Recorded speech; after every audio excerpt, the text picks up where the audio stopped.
शनिवार की कथा। एक राजा था।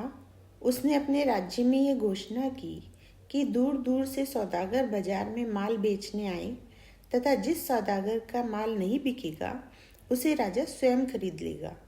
सौदागर प्रसन्न हुए। जब किसी सौदागर का माल नहीं बिकता तो राजा के आदमी जाते और उसे उचित मूल्य देकर सारा सामान खरीद लेते। एक दिन की बात है, एक लोहार लोहे की शनिदेव की मूर्ति बनाकर लाया। शनि की मूर्ति का कोई खरीदार नहीं आया। संध्या समय राज कर्मचारी आए, मूर्ति खरीदकर राजा के पास ले आए। राजा ने उसे आदर से अपने घर रखा। शनिदेव के घर आ जाने से घर में रहने वाले अनेक देवी देवता बड़े रुष्ट हुए। रात के अंधेरे में राजा ने एक तेजमयी स्त्री को घर से निकलते देखा तो उससे राजा ने पूछा कि तुम कौन हो? तो नारी बोली, मैं लक्ष्मी हूँ। तुम्हारे महल में शनि का वास है, अतः मैं यहाँ नहीं रह सकती। राजा ने उससे रोका नहीं।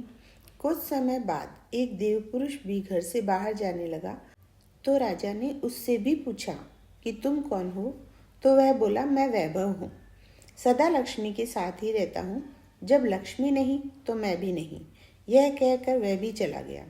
राजा ने उससे भी नहीं रोका।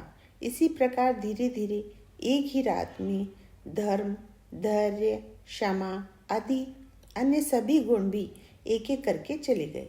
राजा ने किसी से भी रुकने का आग्रह नहीं किया। अंत में जब सत्य जाने लगा तथा राजा के पूछने पर उसने कहा, जहाँ लक्ष्मी, वैभव, धर्म, धैर्य, क्षमा आदि का वास नहीं हो वहाँ मैं एक क्षण भी नहीं रुकना चाहता। तो राजा सत्यदेव के पैरों में गिरकर कहने लगा, महाराज, आप कैसे जा सकते हैं? आपके बल पर तो मैंने लक्ष्मी, वैभव, धर्म आदि सभी का तिरस्कार किया। आपको न छोड़ा है और न छोड़ूंगा। राजा का इतना आग्रह देख कर सत्य रुक गया। महल के बाहर सभी सत्य की राह देख रहे थे। उसे न आता देख धर्म बोला, मैं सत्य के बिना नहीं रह सकता, मैं वापस जाता हूँ।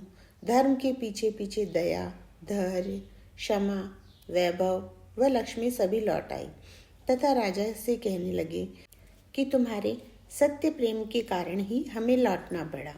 तुम सा राजा दुखी नहीं रह सकता।